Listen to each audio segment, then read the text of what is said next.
Hello friends, आप सभी का स्वागत है केमो हब यूट्यूब चैनल पे।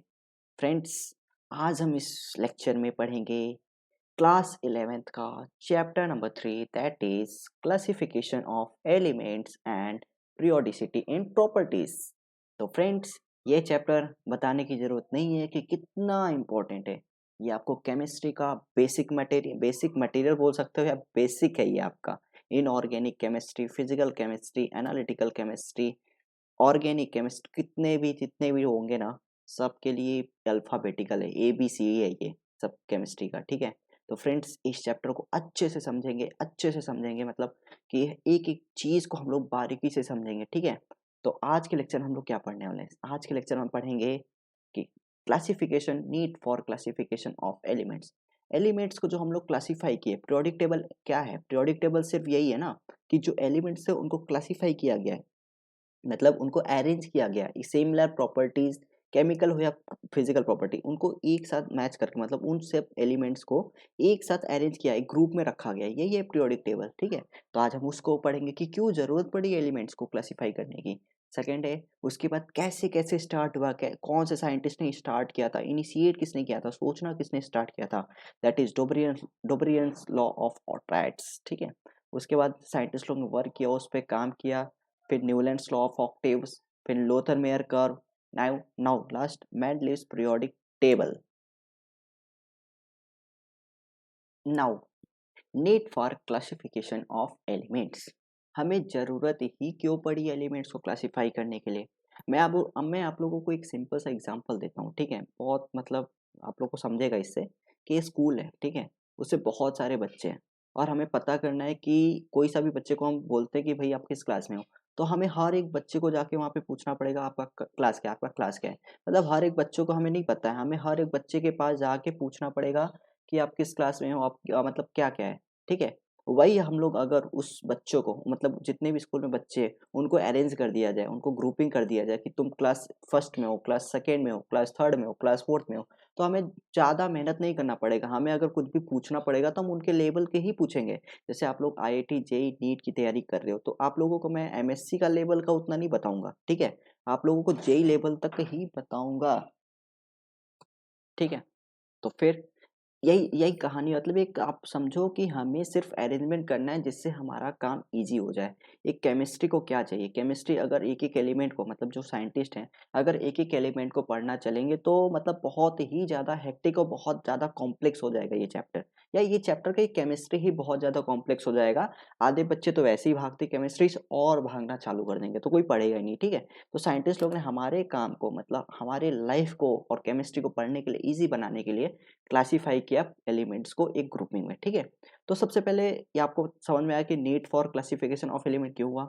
अब देखो, 1800 में 31 एलिमेंट्स हमें पता थे, नोन थे उस समय, ठीक है? उसके बाद 1865 में 63 एलिमेंट्स पते थे। 2016 तक हमें 118 एलिमेंट्स पते थे। आज भी प्रेजेंट में कुछ अभी लैब में प्रोसेसिंग मतलब उसमें काम हो रहे हैं, ठीक है?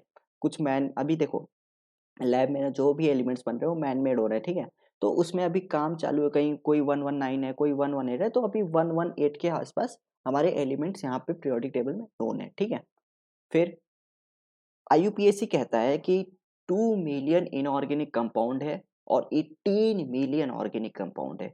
आप समझ सकते हो कि अगर हम एक-एक मतलब कंपाउंड को पढ़ते जाएँ या कैसे स्टडी कर रहे हैं, तो हम लोग तो पागल हो जाएँगे, समझ लो, ठीक है? तो उसके लिए हमें क्या करना पड़ेगा? हमें एक ग्रुपिंग करना पड़ेगा, हमें एक क्लासिफिकेशन करना पड़ेगा, ठीक है? नाउ वही इसमें पीरियोडिक टेबल में क्या कर रहे हैं? अरेंजमेंट कर रहे हैं in which elements having similar properties were classified in tabular form which led to the formation of periodic table। Simple सा कुछ नहीं किए हैं भाई साहब। देखो क्या होता है, एलिमेंट्स आपने लिया, साइंटिस्ट एक तो नहीं है, बहुत सारे साइंटिस्ट हैं। सबने क्या किया, हर एक एलिमेंट को स्टडी किया, उनके फिजिकल नेचर, उनके केमिकल नेचर, सब प्रॉपर्टीज को उन्होंने स्टडी किया और उनको एक ग्रुपिंग में रखा, ठीक है? यही होता है पीरियोडिक टेबल भाई, ठीक है? नाउ सबसे पहले साइंटिस्ट जो इनिशिएट किए, जिसने सोचना स्टार्ट किया, अपने सबसे ग्रेट साइंटिस्ट मैं बोलूँगा, क्यों नहीं, इन्होंने ही तो स्टार्ट किया था सोचना कि हाँ यार, हमें एलिमेंट को ग्रुपिंग करना, हमें एलिमेंट को एक सीक्वेंस में लाना है, ठीक है? तो सबसे बड़े सबसे मतलब पहले साइंटिस्ट आप बोल सकते हो पीरियोडिक टेबल के जनरेशन मतलब इनिशिएट करने वाले कि हाँ, डुबरियंस लॉ ऑफ ट्राइड्स। अभी ये क्या है हमारे पास, इन्होंने क्या किया था, जो एलिमेंट्स को ना एक इंक्रीजिंग एटॉमिक मास के बेसिस पे अरेंज किया था, और जो भी सिमिलर प्रॉपर्टीज थे उनका ग्रुप बनाया था, ठीक है। और ग्रुप कितने का बनाया था, 3 एलिमेंट्स का ग्रुप बनाया था, और उसी ग्रुप 3 एलिमेंट्स के ग्रुप को कहते हैं triads. The group the elements with similar chemical properties into cluster of three three called triads, उनको क्या बोलते हैं, ट्राइड्स बोलते हैं, ठीक है। जैसे आप E1 E2 E3 ले लो एलिमेंट्स इन ट्राइड, और उसका मास है M1 M2 M3। एलिमेंट्स आपका ये E1 E2 E3 है, और मास आप मतलब उस एलिमेंट का जो एटॉमिक मास है M1 M2 M3। तो इन्होंने क्या किया था कि जो सेकंड मतलब अभी मैं आपको दिखाता हूँ यहाँ पे, जैसे कि लिथियम सोडियम पोटेशियम, ठीक है।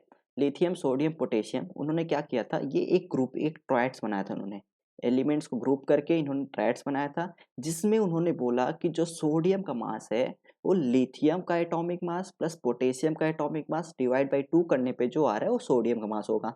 नहीं समझे आप, अभी देखना यहाँ पे देखना, जो यहीं पे बोल रहा हूँ कि lithium sodium potassium, first element आपका क्या है, लिथियम है, सेकंड सोडियम है, थर्ड पोटेशियम है, ठीक है। तो जो मिडल वाले का मास है, मिडल वाले का मास है, और फर्स्ट और थर्ड वाले का ऐड करने के बाद डिवाइड बाई 2 करेंगे तो उसका सेकंड वाले का मास आएगा। एक सिंपल वर्ड में बोल जाए तो सेकंड वाला एवरेज है फर्स्ट और सेकंड के, थर्ड के, ठीक है। नाउ 23 एलिमेंट्स इनका आ रहा है, देखो आपका सोडियम कितना होता है, 23 होता है। तो इनका डोमिनेंस लॉ का आप समझो कि पहले इन्होंने एटॉमिक मास के बेसिस पे, इंक्रीजिंग एटॉमिक मास के बेसिस पे इन्होंने अरेंज किया था।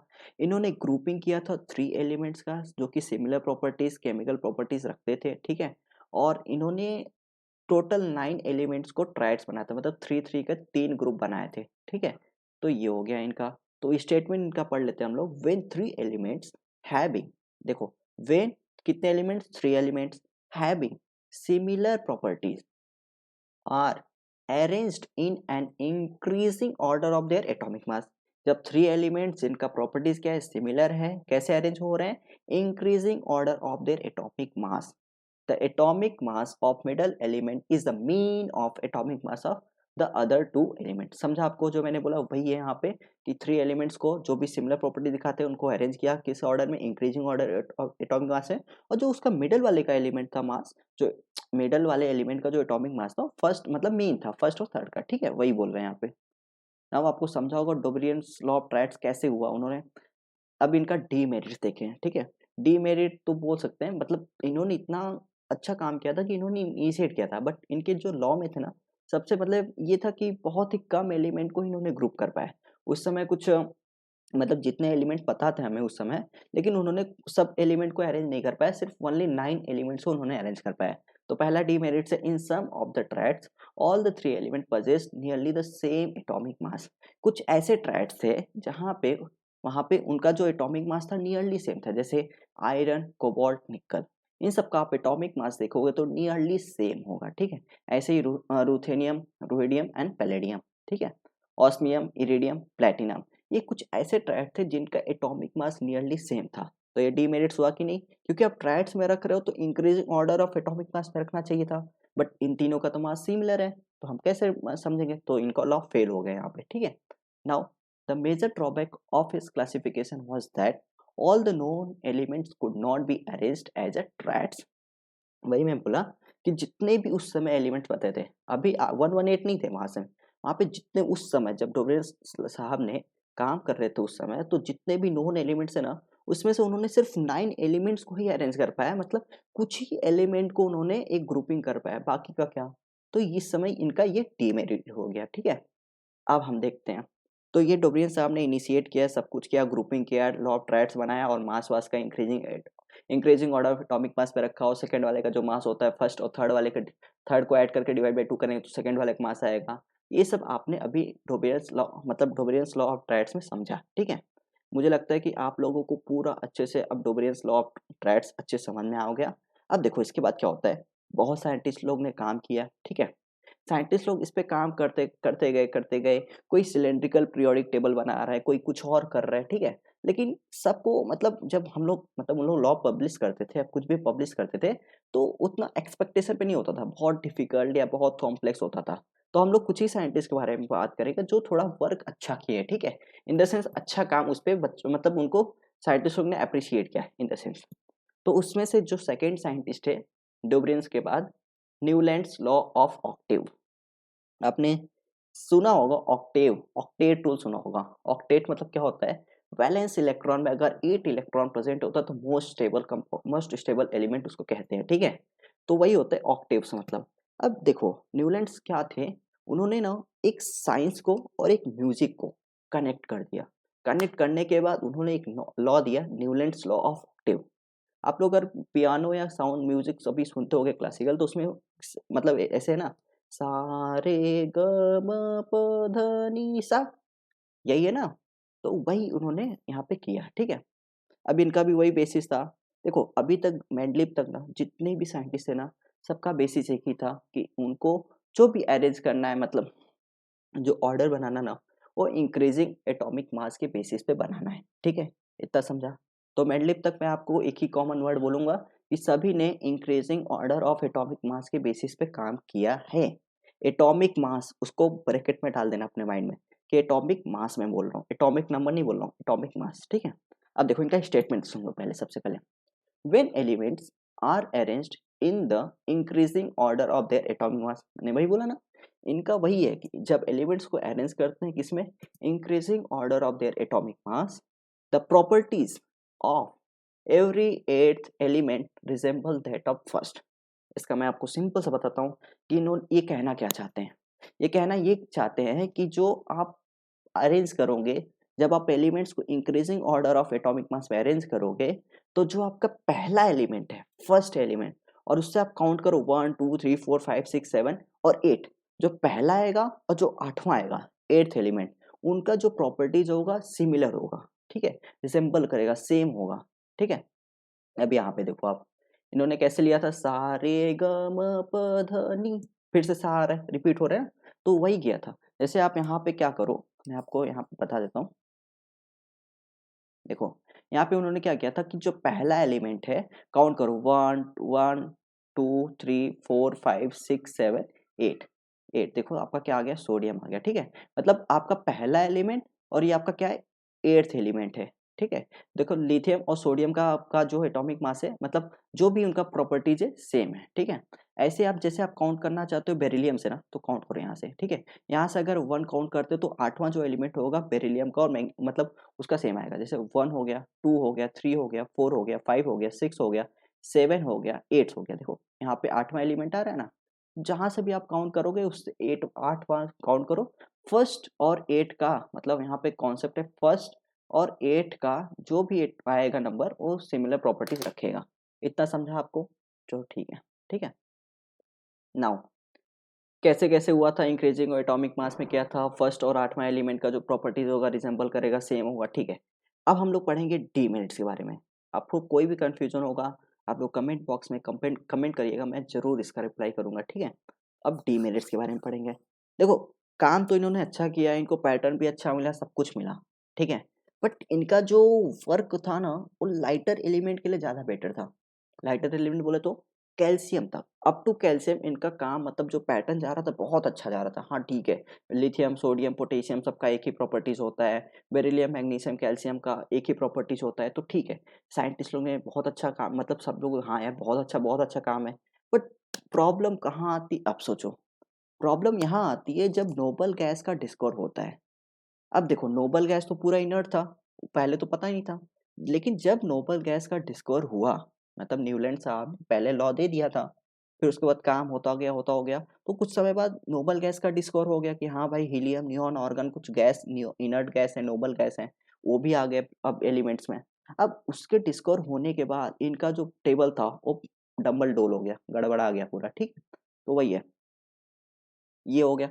तो ये हुआ इनका डीमेरिट्स, ठीक है, कि न्यूलैंड साहब का सब कुछ तो अच्छा था, बट डीमेरिट्स क्या था कि उनका जो कैल्शियम तक था एलिमेंट्स वहीं तक काम कर रहा था। और सेकंड था कि जो नोबल गैस का डिस्कवरी होने के बाद इनका ये पूरा डबल डोल हो गया। अब पीरियोडिक टेबल कैसे सेट किया जाए उनको, अब देखो, अब मैं आपको बताता हूँ सबसे इम्पोर्टेंट चीज। हम लोग बहुत ही मतलब मॉडर्न पीरियोडिक टेबल के सबसे नजदीक आने वाले हम लोग।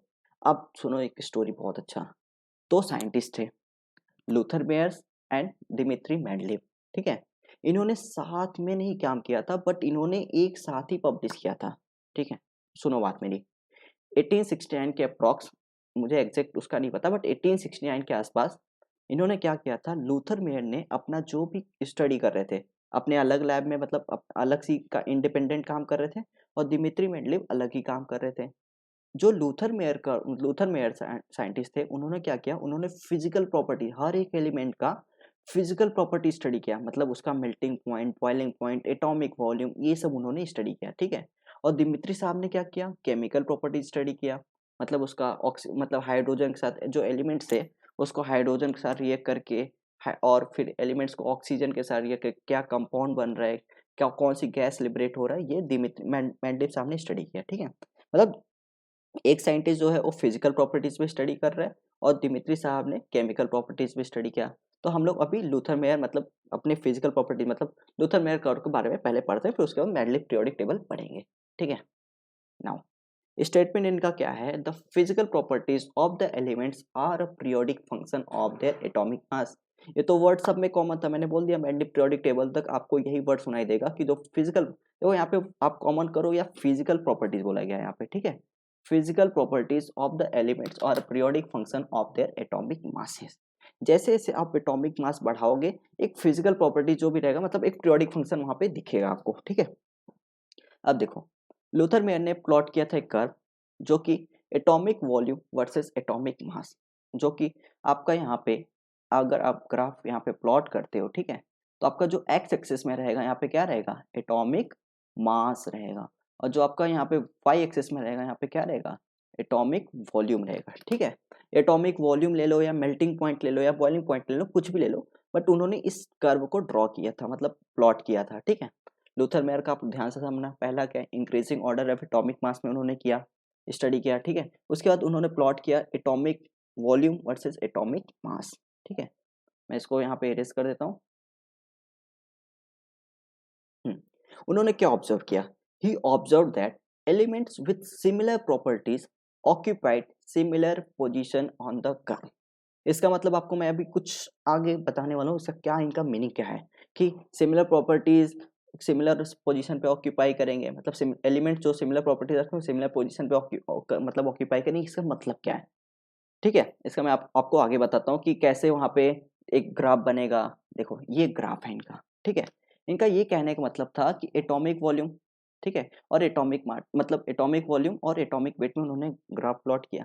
अब देखो, ये जो एक यहाँ पे अपर, ये जो अप है ना, ये देखो यहाँ पे, अभी मैं आपको एनिमेशन के साथ दिखाता हूँ यहाँ पे, कि जो अपर है ना, यहाँ पे जो सेम प्रॉपर्टीज वाले हैं, सेम जो एलिमेंट का जो सेम प्रॉपर्टी वहाँ पे यहाँ पे अटेंड करें, जैसे लिथियम हो गया, सोडियम, यहाँ पे लिथियम आएगा, सोडियम आएगा, पोटेशियम आएगा, ठीक है। अल्कली मेटल सब टॉप पे आएंगे, ठीक है। यहाँ पे हेलोजन्स आएंगे असेंडिंग, मतलब चढ़ते हुए ग्राफ पे असेंडिंग ऑर्डर में, यहाँ पे हर जगह ये आपके हेलोजन आएंगे, ठीक है।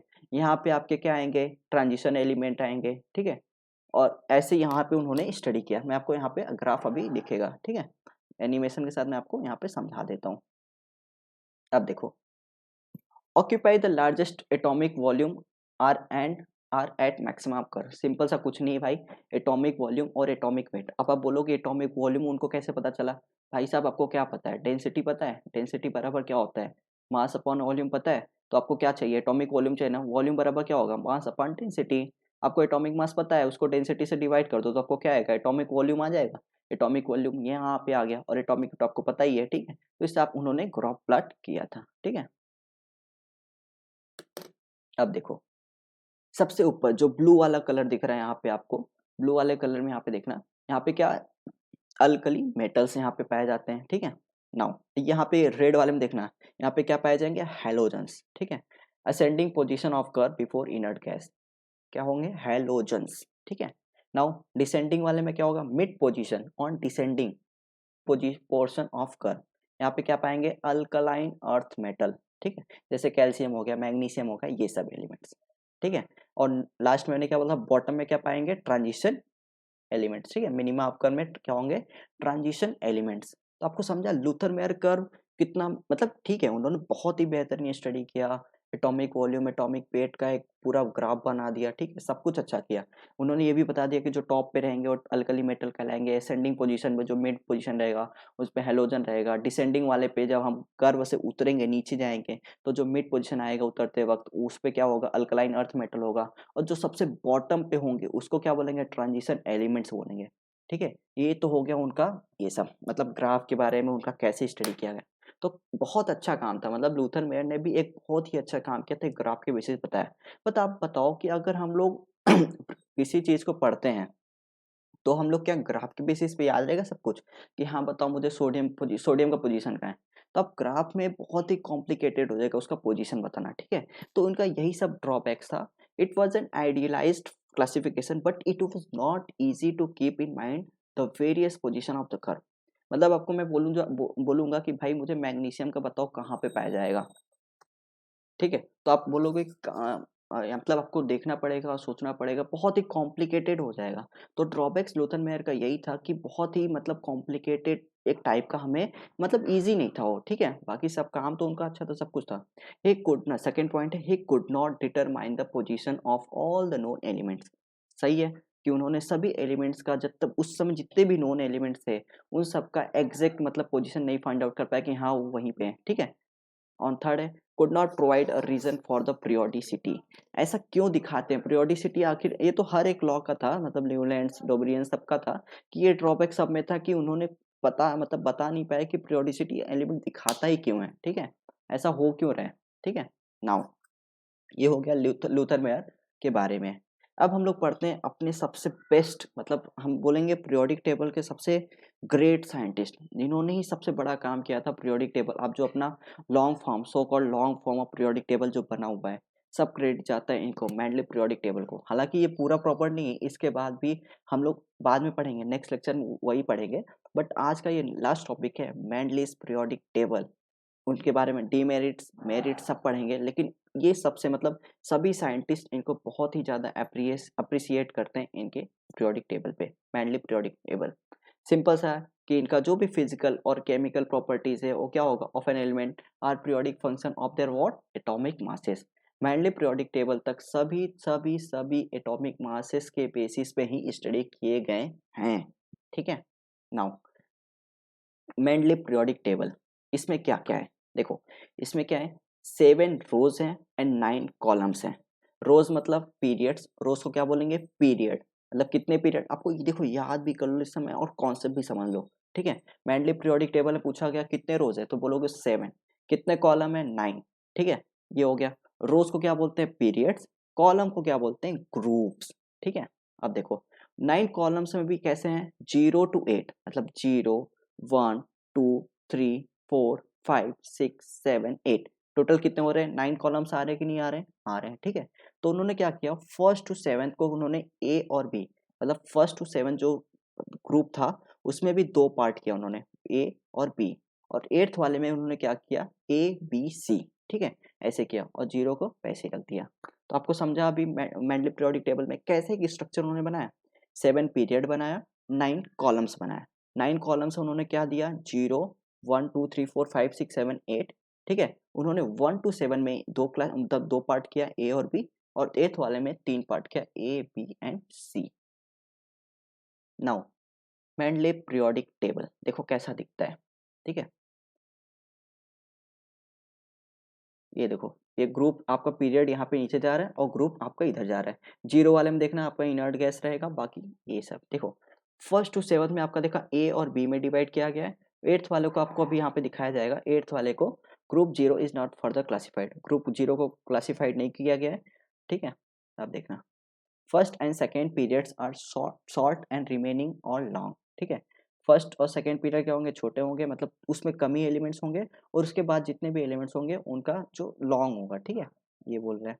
देखो एट्थ वाले में क्या होगा, 3 पार्ट्स हैं, ए बी एंड सी।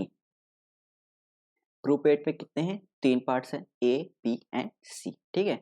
जैसे कि iron, cobalt, nickel, ruthenium, rhodium, palladium, osmium, iridium, platinum, transition triads, ठीक है। अब देखो 0 ग्रुप एलिमेंट्स को किसने मतलब बाद में डिस्कवर हुआ था, किसने मतलब इंट्रोड्यूस किया था, रामसे एंड रेले साइंटिस्ट ने काम किया था इस पे, उन्होंने मतलब इंट्रोड्यूस किया था जीरो ग्रुप को, ठीक है। नाउ अब हम लोग देखने जा रहे हैं सबसे बेस्ट मैंडलीव टेबल को, तो चलिए चालू करते हैं।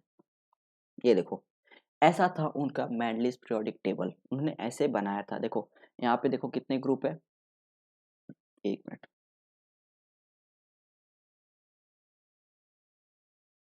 यहाँ देखो 1 2 3 4, सॉरी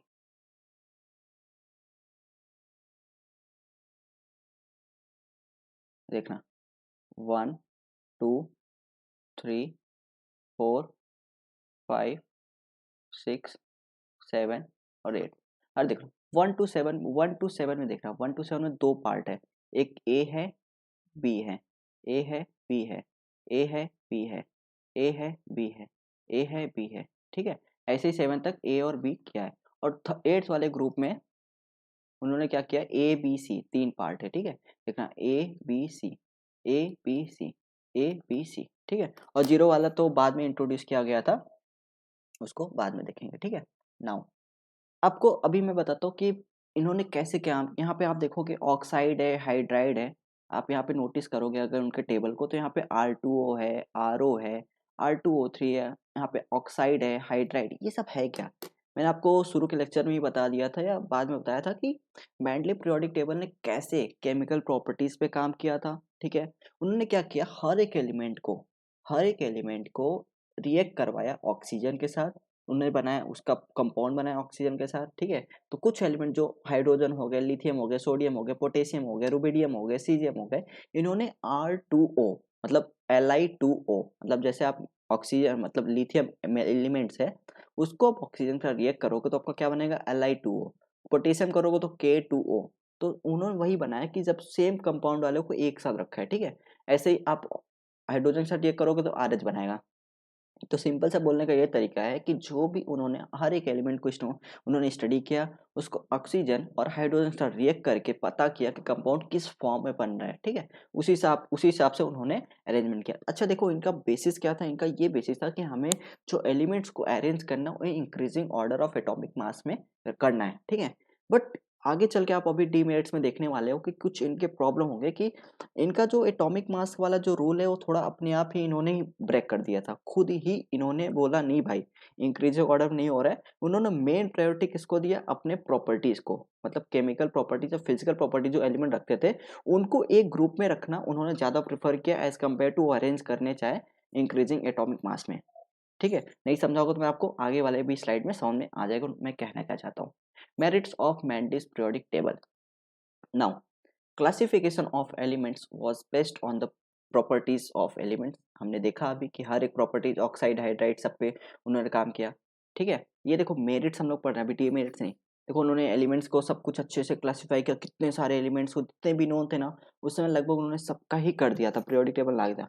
और ये सब छोड़ो, उस समय जो डिस्कवर्ड भी नहीं हुए थे ना उन सबको भी उन्होंने मतलब उस टेबल में जगह दे दिया था। अब बोलोगे उस समय डिस्कवर्ड हुए तो कैसे उनको पता, अरे उन्होंने इतना अच्छा स्टडी कर लिया था ऑक्साइड हाइड्राइड ये सब का, सब कुछ वैलेंसी वैलेंसी देख के उन्होंने ना उस टेबल में जगह भी छोड़ दिया कि भाई साहब आगे चल के जो डिस्कवर्ड होने वाले एलिमेंट्स उसका जो एटॉमिक मास, उसका जो डेंसिटी, उसका जो बॉइलिंग पॉइंट, उसका जो मेल्टिंग पॉइंट सब उन्होंने पहले से ही प्रेडिक्ट कर दिया था। और उन्होंने एग्जैक्ट उसका इस मतलब वहां पे जगह भी छोड़ दिया था कि हाँ जो एलिमेंट डिस्कवर्ड होगा ये एलिमेंट्स वहीं पे जाएगा। उसका नाम भी उन्होंने दे दिया था, एका बोरॉन, एका सिलिकॉन एंड एका एल्यूमिनियम। एका बोरॉन को क्या बोलते हैं, स्कैंडियम। एका सिलिकॉन को बोलते हैं जर्मेनियम। एका एल्यूमिनियम को बोलते हैं गैलियम, ठीक है। आपके एग्जाम पॉइंट ऑफ व्यू में ये इंपॉर्टेंट हो सकता है कि यहाँ से क्वेश्चन पूछ सकते हैं एका बोरॉन को क्या बोलते हैं, ठीक है। एका बोरॉन को स्कैंडियम, ठीक है। एका सिलिकॉन को जर्मेनियम, एका एल्यूमिनियम को गैलियम। नाउ मेरिट्स में लोग आगे जाते हैं, determination and correction of doubtful atomic weight. मतलब क्या है इसका, देखो हम लोग पहले जो मैंडलीव पीरियोडिक टेबल के जो पहले मतलब जो एलिमेंट्स थे उनका मास हम लोग कुछ और समझते थे, ठीक है। लेकिन जब मैंडलीव साहब आए उन्होंने करेक्ट किया, नहीं भाई इसका मास ये नहीं है, इसका मास करेक्ट उन्होंने ये बताया। तो उन्होंने करेक्ट मास भी हमें बताया, ठीक है। जैसे जैसे बेरिलियम का हम लोग पढ़ते थे एटॉमिक वेट अर्लियर कितना था 13.5, वैलेंसी 3, ठीक है। लेकिन बाद में उन्होंने क्या करेक्ट किया, नहीं बेरिलियम का आपका एटॉमिक मास होगा 9.01 और इसका वैलेंसी होगा 2। देखो कितना बड़ा काम किया इन्होंने, ठीक है। उन्होंने करेक्ट भी किया, इतना बड़ा, बहुत बड़े साइंटिस्ट थे, ठीक है। अब देखो recap of merits of Mendeleev periodic table क्या क्या है। Classification of elements was based on the properties of elements, हमने पहले ही पढ़ी है कि इन्होंने जो क्लासिफाई किया था एलिमेंट्स को, किसके बेसिस पे किया था, प्रॉपर्टीज, उसके केमिकल प्रॉपर्टीज के फिजिकल प्रॉपर्टीज में, मेनली केमिकल प्रॉपर्टीज पे उन्होंने मतलब क्लासिफाई किया था। और उन्होंने क्या किया था, गैप छोड़ दिया था कुछ मतलब मतलब कुछ गैप छोड़ दिया था पीरियोडिक टेबल में, जैसे कि जो डिस्कवर्ड होंगे वो एलिमेंट वहीं पे ही आएंगे, उसका नेम दिया था, उसका डेंसिटी, उसके बारे में बहुत कुछ डिटेल उन्होंने बता दिया था। थर्ड है, अभी हमने पढ़ा कि उन्होंने कुछ करेक्ट किया एटॉमिक वेट को, जैसे बेरिलियम का था 13 था, उसको 9.01 बताया। तो ये सब उनका बहुत ही बड़ा मेरिट था, ठीक है। Now D merits of Mendeleev periodic table. देखो आप हाइड्रोजन को देखोगे ना, वो हाइड्रोजन का अभी तक आज तक मैं बताता हूँ, आज तक उसका फिक्स नहीं हुआ पोजीशन, उसको कहाँ रखा जाए। आप जो पीरियोडिक टेबल ध्यान से देखोगे ना, हाइड्रोजन को सबसे टॉप पे रखा गया है और उसको कोई उसके साथ एस ब्लॉक नहीं है, उसको अलग ही एक बॉक्स में रखा गया ऊपर टॉप पे, ठीक है। तो उसका position of hydrogen element was not justified. Hydrogen का उन्होंने मतलब नहीं बता पाया कि इसका डीमेरिट था। देखो हाइड्रोजन, ये देखो anomalous inverted pair. Anomalous inverted pair मैंने आपको बताया कि जो उन्होंने बोला था कि हम जो पीरियोडिक टेबल मतलब जो अरेंज कर रहे हैं एलिमेंट को, उस increasing order of atomic mass में अरेंज कर रहे हैं। बट देखो इन्होंने खुद लॉ तोड़ा, कहाँ पे तोड़ा, कोबाल्ट एंड निकल में। कोबाल्ट में देखना मास उसका क्या है 58.93 और निकल का है 58.71। अब देखो 58.71 छोटा है तो उसको पहले आना चाहिए था, मतलब आयरन निकल कोबाल्ट होना चाहिए था, लेकिन नहीं, उन्होंने क्या किया, आयरन कोबाल्ट निकल, उन्होंने खुद से अपना लॉ तोड़ा था। तो इनका ये डीमेरिट्स हो गया, ठीक है। तो उन्होंने increasing order of atomic mass को यहीं पे लॉ पे ब्रेक कर दिया खुद से। इन्होंने किसको प्रेफर किया, एलिमेंट्स को अरेंज किया सिमिलर प्रॉपर्टीज वाले को एक साथ रखने, कोबाल्ट रुइडियम रुइडियम निकल पैलेडियम प्लेटिनम, ठीक है, उन्होंने उसको प्रेफर किया, ठीक है। नाउ ये देखो एनोमलस बिहेवियर, ठीक है। ऐसे उन्होंने क्या होगा, टेलुरियम आयोडीन में देखो, टेलुरियम को पहले रखा गया और आयोडीन को बाद में रखा गया, ठीक है। ये दो उनका एनोमलस बिहेवियर था। अब देखो इनका मेंडली पीरियोडिक टेबल तो सब कुछ ठीक था, एटॉमिक मास पे सब कुछ था, लेकिन जैसे ही आइसोटोप का डिस्कवर हुआ ना, इनका भी थोड़ा डंबल डोल होने लगा। भाई साहब आइसोटोप होता क्या है, same atomic number different mass number, ठीक है, वही तो होता है। तो आइसोटोप में इनका क्या हुआ, मास नंबर तो एटॉमिक नंबर तो सेम था, बट मास नंबर अलग। जैसे हाइड्रोजन में क्या होता है, हाइड्रोजन ड्यूटेरियम ट्रिटियम तीन होते हैं, तो उसका क्या आइसोटोप, मतलब इन्होंने आइसोटोप का पोजीशन कुछ बताया नहीं, मतलब आइसोटोप के बारे में इन्होंने कुछ बताया ही नहीं, ठीक है। ये इनका डीमेरिट था। अब देखो लैंथेनाइड्स एक्टिनाइड्स, इन्होंने इसके बारे में कुछ भी नहीं बताया कि कैसे रखना है, कहाँ पे रखना है, पोजीशन ऑफ लैंथेनाइड एक्टिव बारे में कुछ नहीं बताया उन्होंने, ठीक है। Now anomalous placement for of the transition and coinage metals. आप देखो क्वाइनेस मेटल, आपको मैं क्वाइनेस मेटल्स क्या होता है मैं आपको बता देता हूँ। क्वाइनेस मेटल्स मतलब जो मेटल्स यूज यूज किए जाते थे क्वाइन बनाने में, मतलब क्वाइन मतलब सिक्का बनाने में, ठीक है। जैसे कितने कौन कौन से एलिमेंट थे आपके, सिल्वर हो गए, गोल्ड हो गए, कॉपर हो गए, तीन मेटल्स आपके यूज होते थे, सिल्वर गोल्ड मेटल और कॉपर, ठीक है। ये तीन मेटल्स आपको क्वाइन बनाने के लिए यूज होते थे, इसलिए उनको बोलते हैं क्वाइन एज मेटल्स, ठीक है। अब देखो एनोमलस प्लेसमेंट ऑफ द, ये हो गया। इसमें क्या हो गया, transition element where placed along with the representative elements under the same group. यहाँ पे देखो आपको, अब अगर आप केमिस्ट्री आज पढ़ रहे हो, आपको मैग्नीज और ब्रोमीन के बारे में पता है, कितना जमीन आसमान का अंतर है। ब्रोमीन अलग ही प्रॉपर्टी दिखाता है, मैग्नीज अलग ही प्रॉपर्टी दिखाता है। तो वही बोल रहा है कि ट्रांजिशन मेटल एलिमेंट्स को उन्होंने एक अलग ही मतलब सिमिलर एक ग्रुप में रख दिया, ब्रोमीन के साथ रख दिया। तो इनका ये बहुत बड़ा डीमेरिट्स है, ठीक है। अब क्वाइनेज मेटल का आप देख लो, क्वाइनेज मतलब आपका copper silver gold, copper silver gold, ठीक है। तो उसमें आप देखो कॉपर और पोटेशियम को एक साथ रख गया, मतलब क्वाइनेज मेटल को उन्होंने अल्कली मेटल के साथ प्लेस किया, ये इनका डीमेरिट्स था, ठीक है। नाउ नोबल गैस के लिए कोई जगह नहीं था, इनर्ट नोबल गैस बोला जाए, इनर्ट गैस के लिए कोई जगह इन्होंने नहीं दिया था। ये तो बाद में जीरो एलिमेंट मतलब उन्होंने राम से रेलिंग ने इंट्रोड्यूस किया था, ठीक है। नाउ रिकैप करते हैं डीमेरिट्स ऑफ ये मेंडलीव पीरियोडिक टेबल। हमने देखा हाइड्रोजन का जो पोजीशन था उसको उन्होंने बता नहीं पाया। इन्वर्टेड पेयर मतलब कि उन्होंने अलग अलग ये रखा कि कोबाल्ट निकल को एटॉमिक मास के बेसिस पे नहीं रख पाए, वहाँ पे उनका लॉ फेल हो गया। आइसोटोप जब डिस्कवर वहाँ पे उनका लॉ फेल हो गया। लैंथेनाइड एक्टिनाइड का पोजीशन इन्होंने नहीं बता पाया। ठीक है, प्लेसमेंट इनका मतलब ट्रांजिशन मेटल और क्वाइनेज मेटल, इन लोगों ने बहुत मतलब इसमें मिस्टेक किया गया, ठीक है। मतलब इन्होंने क्या किया, transition metal were placed along with the representative elements in the group, मतलब उन्होंने मैंगनीज को ब्रोमीन को एक साथ रखा, ठीक है। ऐसे coinage metal were placed with alkali metal, copper को इन्होंने मतलब अल्कली मेटल के साथ उन्होंने रख दिया। ये सब उनके क्या थे, डीमेरिट्स थे। There was no explanation for the periodicity of the elements, ठीक है। तो इस तरह से इनका, और लास्ट है नो प्लेस फॉर नोबल और इनर्ट गैसेस। तो ये सब हो गया demerits of Mendeleev periodic table.